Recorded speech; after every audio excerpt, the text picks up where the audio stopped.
नमः। ओम श्री श्री हनुमते नमः। श्रीराम सेवकं वीरं आर्ते अर्थ विनाशकं भक्ताभीष्ट फलं दत्रे नमामि वायुनंदनम। बंदई देव हनुमान श्रीराम भक्त उत्तम जानकी शोक निवारक राक्षस कुल कुकंटक मरुतଙ୍କ प्रिय सुत मारुति नामरे विख्यात रावण वंशनाशकारी भीषण रूपी ब्रह्मचारी गंधमार्दन उपाड़िल लक्ष्मण प्राण बंचाइल अक्लेश सिंधु पार होई जानकी ठाव कल जाई अक्षय कुमार बधिल लंकारे अग्नि लगाइल प्रभुଙ୍କ आज्ञा पाଳିବାରେ ତୁଲକେ ତୁମ୍ଭର ସଂସାରେ ज्ञानी गणरे अगण्य नाम बहिछ हनुमान बन्निके पारिब महिमा तुम्भ अशेष गुण सीमा तुम्भ महिमा बळे नर विपद हुअन्ति उद्धार तुम्भर कृपा जेबे पाई असाध्य किबा भवे थाई तुम्भ भक्ति रजु होई श्रीराम पासे आकर्षई काटई भव बंध घोर मिलाए नित्य परात्पर तुम्भर पदे चित थिला प्रमाद न पड़ई भले भवे शेष दुख पाई अंते वैकुंठपुर जाई उभय लोक सुख अर्थे तुम्भर आर्तना सेवारे तुम्भर तुलके संसारे एणु संसारी दुख नासे तुम्भ महिमा परकाशे बलिछि चित्त वायु सुत मेला होइब पुराण जेमंत अल्प आर्ति मन कामना होइब पुराण अल्पे चतुर्भक्त प्राप्त होई कामना हेब सत तुम्भ महिमा जपुथिबे सकल दुख पार हेबे तेमंत प्रभु कृपा कर मेला व्यापु चराचर दिने सोमरी निशा काले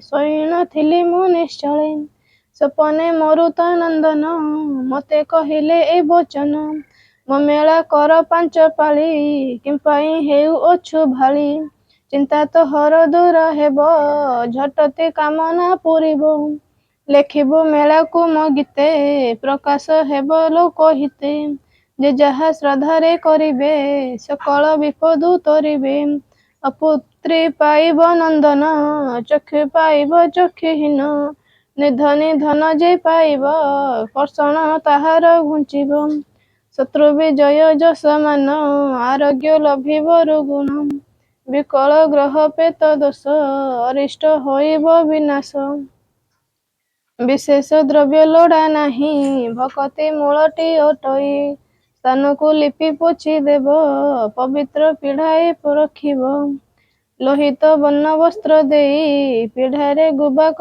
बसाई पूर्व मुखरे संस्थापिब दक्षिणे वरुण पूजिब कामना संकल्प करिब पांचटी मेला मनासिब पाचिला कदली नड़िया लडू मिसिरी चुआ मुआ उकुड़ा फल मूल मान शक्ୟରେ करिब प्रदान तिल तैलर माटी दीप झुणा गुगुल आदि धूप मंदार बेलपत्र देव तुलसी अर्पण करिब 10 अक्षरे पूजा करी बसिब श्रीराम सुमरी श्रीराम अर्चना वंदन करिब होई हर्ष मन शेष पाली रे दशाहुति अर्पिब मारुतिଙ୍କ कति मेलारे अंते प्रसाद को बांटिब भक्त गणको करे अंतरे न करिब आनंदे प्रसाद पाइब मंगलवार रे पांच मेला करिब न करि न हेला पूजक ब्राह्मण हस्तरे पूजिब आपणा मंदिरे अच्युत मारा द्रव्य मान मेलारे देव नाही स्थान श्रीराम निंदा न करिब अन्य देवता न बोरिब पारिले 40 पढ़िब सकल कामना पूरिब एमंत कही हनुमान स्वपने हेले अंतर्ध्यान तांको आदेश धरी शिर ए मेला होइला विस्तार भल मंदरे प्रभु दाई कहे करुणा कर ध्याई सुन सुजन देई मन ए मेला पूजा विवरण କରି ଆଚରି ମେଳା ବିଧି କେତେ ଲଭିଛନ୍ତି ସିଦ୍ଧି। ମୁକୁନ୍ଦପୁରେ ନିତ୍ୟ ବାସ ନାମ ତା ବନମାଳୀ ଦାସ। ଦରିଦ୍ର ଖ୍ରୀଷ୍ଟ ପରିବାର ଦିନକୁ ଦିନ ମିଳେ ଆହାର। ବିବାହ ଯୋଗ୍ୟ ଭଗ୍ନୀ ଘରେ ସାହାକେ ନାହିଁ ତା ସଂସାରେ। ଯୌତୁକ ବ୍ୟାଧି ରୂପ ହୋଇ ସଂସାର ଯାକ ବ୍ୟାପି ଛଇ। ଭୂମି ସମ୍ପତ୍ତି କିଛି ନାହିଁ ବିବାହ ନ ପାରଇ ଦେହି। ବୟସ ପଡ଼ଇ ଶରୀର ଲୋକେ ଶୁଭଇ ନିନ୍ଦ ଗିର। କେତେ ଥଟ୍ଟା କରି କହେ ବନମାଳୀର ହୃଦ ଦହେ। ଦିନେ ଏକାନ୍ତେ ବକ୍ଷ ମୂଳେ ବସି ନଥିଲା ସେ ନିଶ୍ଚଳେ। ଅସହ୍ୟ ହୁଏ ଲୋକ କଥା ଭଗ୍ନୀର ପାଇ ମନେ ଚିନ୍ତା। ମିଳିଲେ ସାଧୁ ଏକ ଆସି ବୋଇଲେ କିମ୍ପା ଅଛୁ ବସି। ବନ କହିଲା ମନ କଥା ଭଗିନୀ ପାଇଁ ମନେ ବ୍ୟଥା। ଶୁଣି କହିଲେ ସାଧୁ ଗିର ମୋହର ବୋଲ ତୁହି କର। ହନୁମାନଙ୍କ ମେଳା କର ପୁରିବ କାମନା ତୋହର। ମଙ୍ଗଳବାରରେ 5 ପାଳି କରିବୁ ବାନ୍ଧବେ ଶଙ୍ଖୁଳି। ଶେଷରେ ହୋମ କରାଇବୁ ଚରଣେ ଶରଣ ପଶିବୁ। ଘୁଞ୍ଚିବ ତୋର ଦୁଃଖ ଭାର ଭଗ୍ନୀର ହେବ ବିଭାଘର। ସାଧୁ ହୋଇଲେ ଅନ୍ତର୍ଧ୍ୟାନ ବନ ଚାଳିଶା ସ୍ୱଭୁବନ। ଦରବ ଯୋଗାଣ କରିଲା ଭକ୍ତିରେ ମେଳା ଆରମ୍ଭିଲା। ଲୋକେ କହିଲେ କିସ କଲା ଏ ମେଳା ଶୁଣା ତ ନଥିଲା। ଶଙ୍ଖରେ ନାମେ ଏକ ଥିଲା ମେଳାକୁ ଆସି ନିନ୍ଦା କଲା। ଟାପରା କରି ଫେରୁ ପଥେ ସର୍ପଦଂଶିଲା ପାଦ ଗତେ। ଶଙ୍କର ବିଚାରଇ ଚିତେ ମେଳାକୁ ନିନ୍ଦିଲି ଯେମନ୍ତେ। ତାହାର ଫଳ ମୁଁ ପାଇଲି ଅଜ୍ଞାନେ ଗୌରବ ବୋହିଲି। ହେ ପ୍ରଭୁ ରକ୍ଷା କର ମତେ ଉଚାରି ଧାଇଁଲା ତୁରିତେ। ପଥରେ ଧାଉଁ ଉଠି ପଡ଼ି ତଳେ ପଡ଼ିଲା ମୁହଁ ମାଡ଼ି। ପଡ଼ନ୍ତେ ଶବଦ ସେ କଲା ଲୋକଙ୍କ କର୍ଣ୍ଣରେ ପଡ଼ିଲା। ଶଙ୍କର ପଡ଼ିଛି ଭୂତଳ ମୁଖରୁ ବହୁଛି ଗରଳ। ମେଳାର ପାଶେ ଟେକି ନେଇ ମୁଖରେ ତାର ଧଣ୍ଡା ଦେଇ। ସଭିଏଁ ହୋଇ ଏକ ମୁଖ ଡାକିଲେ ହନୁମାନ ରଖ। ଅଜ୍ଞାନୀ କଲା ଅପରାଧ ପାଇଲା ତାର ପରାଭବ। କରିବ ମେଳା ଅନୁଷ୍ଠାନ ବଞ୍ଚାଅ ଅଞ୍ଜନା ନନ୍ଦନ। ତକ୍ଷଣେ ଶଙ୍କର ଉଠିଲା ମେଳାକୁ ମାନସିକ କଲା।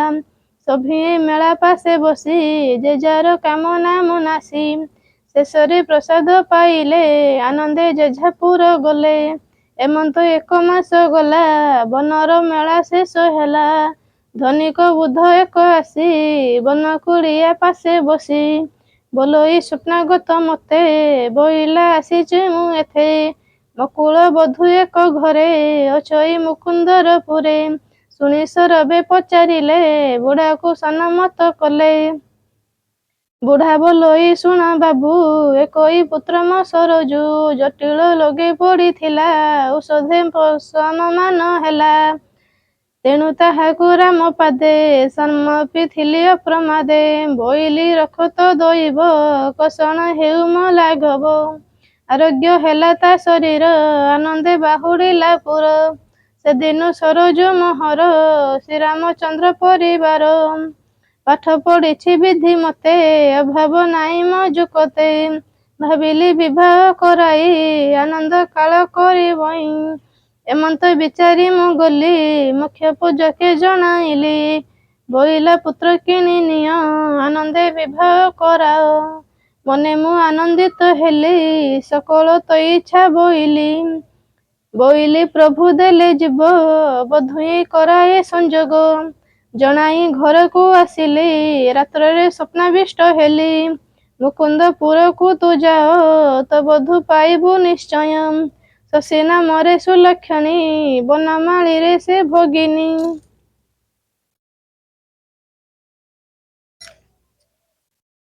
ତାହାକୁ ବିବାହ କରାଅ ସେ ଘରେ ସେ ତୋର ଗୃହେ ଲକ୍ଷ୍ମୀ ପ୍ରାୟ। ରାତ୍ର ଦେଖିଲି ଏହି ଘର ଏ କନ୍ୟା ଭ୍ରାତା ଭଗ୍ନୀ ତାର। ମୋହର କଥା ରକ୍ଷା କର ହେଉ ଏ ବଧୂଟି ମୋହର। ଧନ ଦରବେ ଲୋଡ଼ା ନାହିଁ କେବଳ କନ୍ୟା ଚାହେଁ ମୁହିଁ। ଶୁଣି ତା ସନମତ କଲେ ବୁଧର ସଙ୍ଗେ ଗୃହେ ଗଲେ। ଦେଖି ବୁଧର ଘୋର ବର ଆନନ୍ଦେ ବନ ଜିଅ ଧୀର କହି ଧନ୍ୟ ହନୁମାନ ଜମାତ ଦେଲ ଜାଣି ମନ ସେ ଦେବ ପୀଠ ବିଭା କରି ଆନନ୍ଦେ ଆସିଲା ବାହୁଡ଼ି କ୍ରମେ ଲଭିଲା ବହୁ ଧନ ଦରିଦ୍ର ହୋଇଲା ମୋଚନ ଯେ ଯେତେ କଲେ ମାନସିକ ଫଳିଲା ଚିନ୍ତା ମୁତାବକ ଆନନ୍ଦେ ବଲ ବାତ ସୁତ ଦ୍ୱିତୀୟ ଅଧ୍ୟାୟ ସମାପତ ଶୁଣ ସୁଜନେ ଦେଇ ଚିତ ମେଳା ଆଖ୍ୟାନ ଏ ଚରିତ ନିମାଇ ନାମରେ ବ୍ରାହ୍ମଣ ପ୍ରଭାବତୀ ତା ପତ୍ନୀ ନାମ ପଙ୍କପାଳରେ ଗୃହ ତାର କଳକୁ ନଇଲା କୁମର ବହୁତ ଦୁଃଖେ ଦିନ ଯାଏ ଅନେକ ମେଳା ପୂଜା ଦିଏ ବୈଦ ଡାକ୍ତର ଦେଖାଇ କାହିଁରେ ଫଳ ହୁଏ ନାହିଁ ଏମନ୍ତ 12 ବର୍ଷ ଗଲା ସନ୍ତାନ ମୁଖ ନ ଦେଖିଲା ବାଞ୍ଝି ମରିଛି ବୋଲି କହି ଏହି ତା ମୁଖ ନ ଚାହିଁ ଦ୍ୱିତୀୟ ବିବାହ ନିମନ୍ତେ ସ୍ୱାମୀ ତା ଚିନ୍ତୁଥାଇ ଚିତ୍ତେ ପରିଜନଙ୍କୁ ବଚନ ଶୁଣି କାନ୍ଦୋଇ ରାତ୍ର ଦିନ ହନୁମାନଙ୍କ ମନ୍ଦିରକୁ ଦିନେ ସେ ଗଲା ସୌଭାଗ୍ୟକୁ ମନାସ କଲା ନାନା ମତେ ଦିଅ ହେ ପୁତ୍ର ଦାନ ମତେ ଅପୁତ୍ରୀ କଷ୍ଟ ପାରିବାର କରିବି ମେଳାରେ ତୁମ୍ଭର ଏମନ୍ତ କରି ଗୃହେ ଗଲା ପତିକୁ ତାର ଜଣାଇଲା ନିମାଇ ଶୁଣି ନ ବୋଲଇ ପ୍ରଭାତୀ ହୋଇଲୁ କି ବାଇ କେତେ କଲେଣି ପୂଜା ମେଳା ଦୁଃଖ ତ ଆମ୍ବର ନ ଗଲା ଏ ମେଳା ନାହିଁ ଜଣା ଶୁଣା କିମ୍ପାଇଁ ହେଉଅଛି ବଣା ବିଧି ବିଧାନ ଜଣା ନାହିଁ କେମନ୍ତ ମେଳା କରିବଇଁ ଯେବେ ଠାକୁର ବତାଇବେ ମେଳା ମୁଁ ନିଶ୍ଚିନ୍ତ ଦେବି ତେବେ ବୁଝାଇ ନିଜ କାର୍ଯ୍ୟ ଗଲା ରାତ୍ରରେ ସ୍ୱପ୍ନଗତ ହେଲା କର ତୁ 5 ମେଳା ପାର ହୋଇବ ତୋହର କୁମର ମେଳାର ସମସ୍ତ ବିଧାନ ତାହାକୁ ହୋଇଲା ସପନ ଜାଗିନ ଚମତ୍କାର ହେଲା ପତ୍ନୀକୁ ସବୁ ଜଣାଇଲା ଡକାଇ ସୁବିଜ୍ଞ ବ୍ରାହ୍ମଣ କରିଲା ମେଳା ଆୟୋଜନ 5 ମଙ୍ଗଳବାର ମେଳା କରାଇ ମାନସିକ କଲା ଯଦିଚ ହୋଇବ କୁମର କରିବି ପ୍ରତି ବରଷର ଏମନ୍ତ କିଛି ଦିନ ଗଲା ପ୍ରଭାତୀ ଗର୍ଭବତୀ ହେଲା କ୍ରମେ ମାସକୁ ମାସ ହୋଇ 10ମ ମାସ ପ୍ରବେଶଇ ଗର୍ଭବେଦନା ଗୁରୁତର ଚିନ୍ତଇ ପବନ କୁମର ଉତ୍ତମ ମହେନ୍ଦ୍ର ବେଳରେ ପ୍ରସବ ହୋଇଲା କୁମରେ ଆନନ୍ଦେ କରେ ମେଳା ମାନ ଡକାଇ ଭାଇ ପରିଜନ ବର୍ଷକୁ ବର୍ଷ ଏଇ ମତେ ମେଳା କରଇ ହୃଷ୍ଟ ଚିତ୍ତେ 2 ବରଷେ କନ୍ୟା ଜାତ ପୂର୍ଣ୍ଣ ହୋଇଲା ତାର ସୁତ ଏମନ୍ତ ଦେଇ 5 ମେଳା ସନ୍ତାନ କଷ୍ଟ ତାର ଗଲା ଯେ ଯେତେ ମାନସିକ କଲେ ଯେଝାରେ ଫଳ ସେ ପାଇଲେ ସୁଦାମ ନାମରେ ବାଳକ ବିଦ୍ୟା ପଠନେ ସେ ବିମୁଖ ପରୀକ୍ଷା ବହୁବାର ଦେଇ ଅକୃତିକାର ହେଉଥାଇ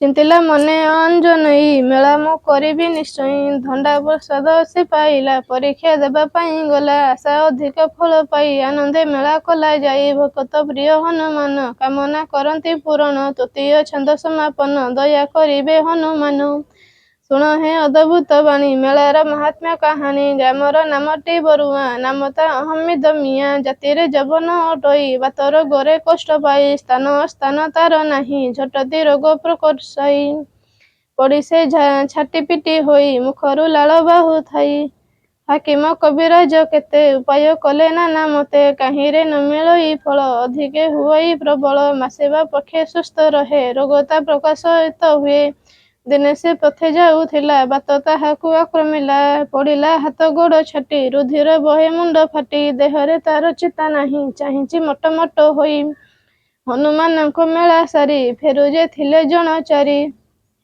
ପଥେ ଏକାନ୍ତେ ରାତ୍ର କାଳେ ଯବନ ପଡ଼ିଛି ଦେଖିଲେ ରୋଗୀର ଠାରେ ଦୟା ବହି ମୁଖେ ଛିଞ୍ଚିଲେ ଜଳ ନେଇ ମୁଖରେ ପ୍ରସାଦକୁ ଦେଲେ ରହ ହେ ମାରୁତି ବୋଇଲେ ଉଠି ବସିଲା ଚେତା ପାଇ ସକଳ କହିଲେ ବୁଝାଇ ଶୁଣି କ୍ରୋଧରେ ସେ ବୋଲଇ ଜାତିରେ ଯବନ ଅଟଇ ମୁଖେ ପ୍ରସାଦକୁ ଦେଲେ ମୋହର ଧର୍ମ ନଷ୍ଟ କଲେ ଏକ ବୋଲଇ ଶୁଣ ଭାଇ ମାର୍ଗରେ ପଡ଼ିଥିଲୁ ତୁହି ମୂର୍ଖେତ ପ୍ରସାଦ ଦେବାରୁ ବଞ୍ଚିଲୁ ମରଣ ମୁଖରୁ ବିଚାର କରି କହ କଥା କିମ୍ପାଇଁ ହେଉ କୋପ ମଥା ହନୁମାନଙ୍କ ଏ ପ୍ରସାଦ ରୋଗ ସର୍ପକୁ ସିନା ଗଦ ରଖିଲା ତୋହର ପରାଣ କମ୍ପିତ ହେଉ ଅକାରଣ ପ୍ରଥମେ ଜୀବନ ବଞ୍ଚାଇ ପଶ୍ଚାତେ ଧର୍ମ କର ଯାଇ ଚିନ୍ତ ଯୌବନ ବୋଲେ ଭାଇ ମୁଁ ହିନ୍ଦୁ ଦିଅଁ ମାନେ ନାହିଁ ଅନେକ କରିଛି ଶିରିଣୀ ରୋଗକୁ ନୋହିଲେ କାରିଣୀ ରୋଗରୁ ଯେବେ ମୁକ୍ତ ହେବି 5ଟି ମେଳା ମୁଁ କରିବି ଏ କଥା ମୋହର ପ୍ରମାଣ ଏଥକୁ ଆଲ୍ଲାଙ୍କର ରାଣ ଏକ ବୋଲକୁ ଶୁଣ ଭାଇ, ମଙ୍ଗଳବାରେ ମେଳା ହୋଇ ହିନ୍ଦୁରେ ଗୃହକୁ ତୁ ଯିବୁ। ମେଳାରେ ଦ୍ରବ୍ୟ କିଣାଇବୁ, ଭକ୍ତିରେ ମେଳା ଯେବେ ଦେବୁ, ନିଶ୍ଚୟ ଆରୋଗ୍ୟ ହୋଇବୁ। ଶୁଣି ଯବନ ଗୃହେ ଗଲା, ମେଳା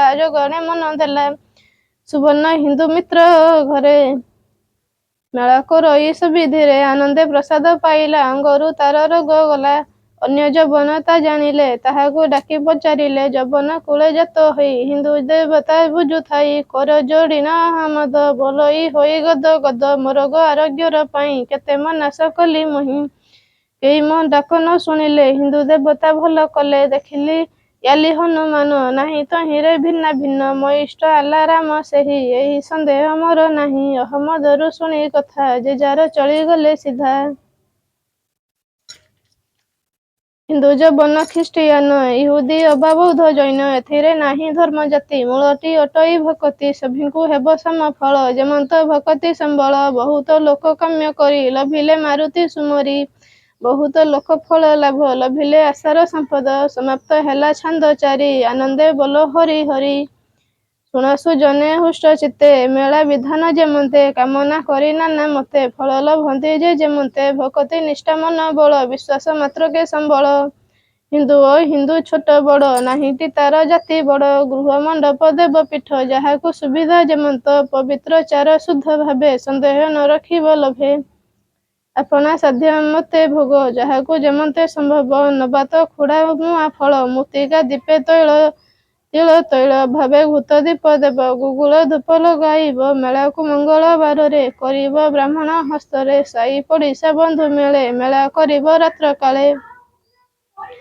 ଭଦ୍ରକ ଦ୍ରବ୍ୟ ପରିହରି, ଆନନ୍ଦେ ଶ୍ରୀରାମ ସୁମରି, ଖେଳ କଂସାଳ ପଖାଳୁଛ, ହନୁମାନଙ୍କ ପ୍ରିୟ ଖାଦ୍ୟ, ନାମ କରିବ ଉଚ୍ଚସ୍ୱରେ, ନିନ୍ଦନ ନ କରିବ ବାରେ। ନାମ ମନ୍ତ୍ର ଶ୍ରୀରାମ ଜୟ ଜୟ ରାମ, ସଂକଟ ମୋଚନ ଜୟ ହନୁମାନ। ପୂଜା ଶେଷରେ ଦଶାହୁତି, କରିବ ହୋମ ଯଥା ଶକ୍ତି, ଶେଷ ପାଳିରେ ହୋମ କର୍ମ, ଅନ୍ୟତ୍ର ନାହିଁ ପ୍ରୟୋଜନ। ମଧ୍ୟରେ ହୁଳହୁଳି ଦେବ, ହରି ଶବଦ କରୁଥିବ, ସଭିଙ୍କୁ ସମାନ ଭାବରେ ବାଣ୍ଟିବ ଆନନ୍ଦ ମନରେ। ଚିନ୍ତା ତୁରିତ ଚିନ୍ତା ଯିବ, ପୁତ୍ର ପୁତ୍ର ପ୍ରାପ୍ତ ହେବ, କଳହେ ହୋଇବ ବିଜୟ, ସକଳେ କାର୍ଯ୍ୟ ହେବ ଜୟ। ଯାହା ପଢ଼ିବ ଶୁଣିବ, ଅନନ୍ତ ଫଳ ସେ ପାଇବ। ଶ୍ରୀରାମ ପ୍ରାପ୍ତି ଚାବି, ବିପଦେ ଅନ୍ଧକାର ରବି, ହନୁ ସନ୍ତୋଷେ ରାମ ତୋଷ, ଯହିଁରେ ନାଶ ଭବ ଦୋଷ। ଜପ ସ୍ମରଣ ଭକ୍ତି କଲେ, ପ୍ରମାଦ ତୁଟିଯାଏ ଭଲେ, ଯହିଁ ସ୍ମରଣ ବାୟୁ ସୁତ, ଛାଡ଼ି ପଳାନ୍ତି ଭୂତ ପ୍ରେତ।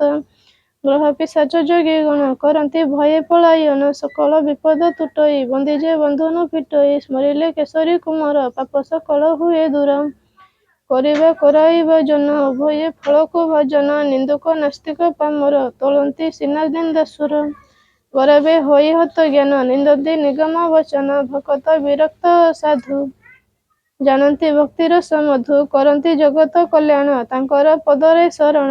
ଏ ମେଳା ଜଗତର ହିତେ, ପ୍ରକାଶ କରୁଅଛି ଗୀତେ, ଯାହା ପାଇଲି ନିରିଦେଶ, ଗୀତ କରିଲି ପରକାଶ। ଦେଖିଲା ଶୁଣିଲାର ବାଣୀ, ଦୁଚ୍ଛନା ପ୍ରକାଶିଲି ଆଣି, ଅଜ୍ଞାନ ଅଧମ ବାଳୁତ, ନାହିଁ ମୋହର ହତାହିତ। ପଦରଚନେ ନାହିଁ ଜ୍ଞାନ, ସାହା ମୋ ଅଞ୍ଜନା ନନ୍ଦନ, ସବୁରି ପଦେ ନମସ୍କାର, କ୍ଷମା କରିବେ ଦୋଷ ମୋର। ଜାତିରେ ଅଟଇ ବ୍ରାହ୍ମଣ, ଇଟା କୁଣ୍ଡଳୀ ମୋର ଗ୍ରାମ, ଦେବ ପୂଜନେ ନିତ୍ୟ କର୍ମ, କରୁଣା କର ମିଶ୍ର ନାମ। ଜାଣେ ନା ଭକ୍ତି ରଚନ, ଯେ ପାଦେ ପଶିଛି ଶରଣ, ଯାହା କରିବେ ମହାବାହୁ, ଲୋକହିତରେ ଦିନ ଯାଉ। ଜୟ ହେ ଜୟ ହନୁମାନ, ମେଳା ହୋଇଲା ସମାପନ। ଓಂ ଶ୍ରୀ ହନୁମତେ ନମଃ, ଓಂ ଶ୍ରୀ ହନୁମତେ ନମଃ। ଜୟ ରାମ ଶ୍ରୀରାମ ଜୟ ସୀତାରାମ, ସଂକଟ ମୋଚନ ବୀର ହନୁମାନ।